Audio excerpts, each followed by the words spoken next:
Hey everyone, this is the Spoon Dude back with another video. This one will be a short one. I just wanted to do a quick video showcasing the modifications I did to my MAFEX Night Crusader Batman. Now this figure is a pretty cool figure. They're not without its problems, and also there are certain things about it that I didn't personally prefer. Not that they were like bad on MAFEX's part, but just I prefer kind of doing a different way of doing it. And that's what this video will show. The first thing was the cape. The original cape sat on his shoulders, kind of strange. I understand what MAFEX was doing. They wanted to kind of have the comic book thing where the cape and cowl are all this one piece. So they made the neck all kind of solid and have the cape kind of start from there with sculpted plastic, having the wrinkles of the cape kind of going back over his shoulders and then trying to transition that into the cloth.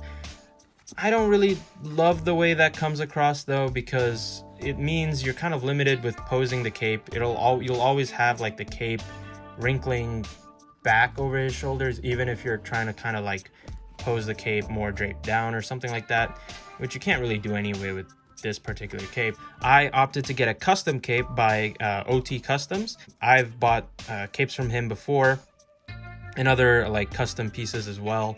I like his products, I like his work, and this cape does not disappoint. This was, I believe, the shorter cape option he made for this Batman, and it's meant to work with the separate cowl that this figure comes with. So originally out of the package, he also has this alternate neck piece that of course doesn't have a cape attached to it, and that makes it a perfect cowl to use for any custom capes, because those can just sit nicely under there. And now the transition from like the cowl to the cape is a lot, I think, cleaner, more simple. You kind of just imply that the mask is this one piece and the cape just sits under that. And I'm cool with that. That I think looks fine to me. And you can see how much cleaner it makes the silhouette, how you can kind of pose the cape over his shoulders now, and you don't have to like ignore the wrinkles of the cape kind of going back there. So yeah, I really like this custom cape. Additionally, I also painted some black areas on the figure to kind of evoke the more classic comic book style Batman. This is where I say that like MAFEX wasn't wrong for painting him like just the blue. There's imagery of Batman where he is more kind of just blue, especially I would say more in the kind of 90s.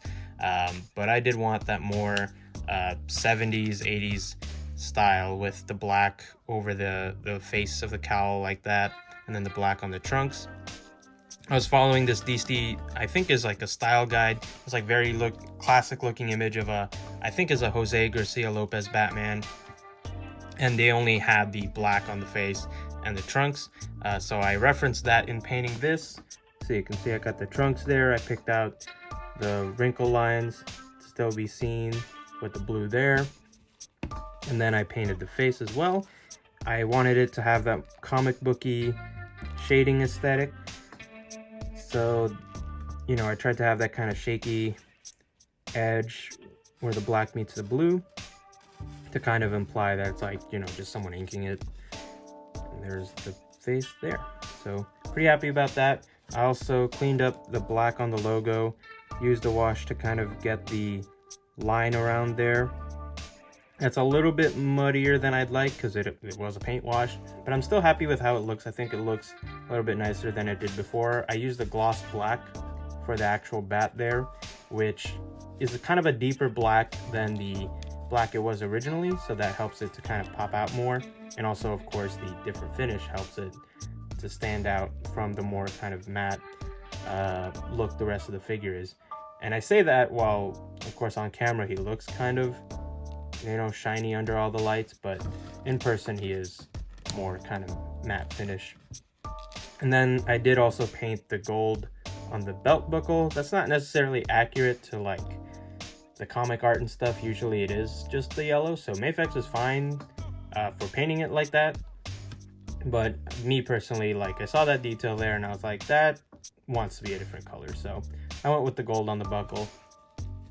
And then of course he does have an alternate head, and I did paint that up as well, so I'll show that.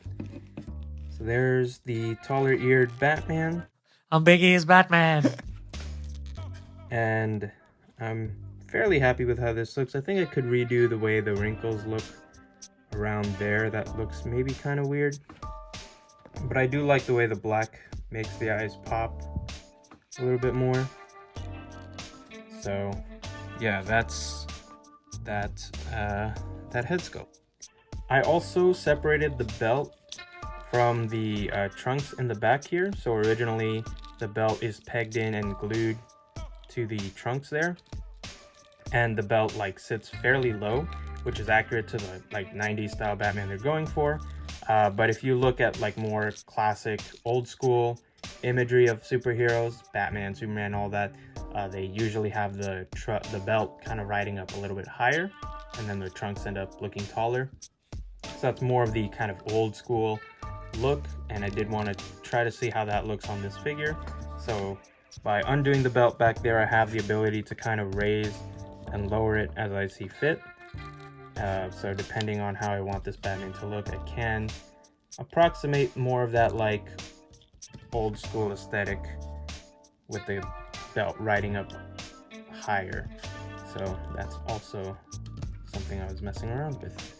And yeah, this is just me rambling about fairly basic modifications I made to this figure, but I think these little things do help make him stand out more and make him feel a little bit more classic to me, which is, you know, what I wanted out of this figure. There's the customized MAFEX Batman. Let me know your thoughts on all these little changes in the comments below, and stay tuned for more videos, maybe, hopefully, we'll see. But yeah, that's the Batman. Thanks for watching.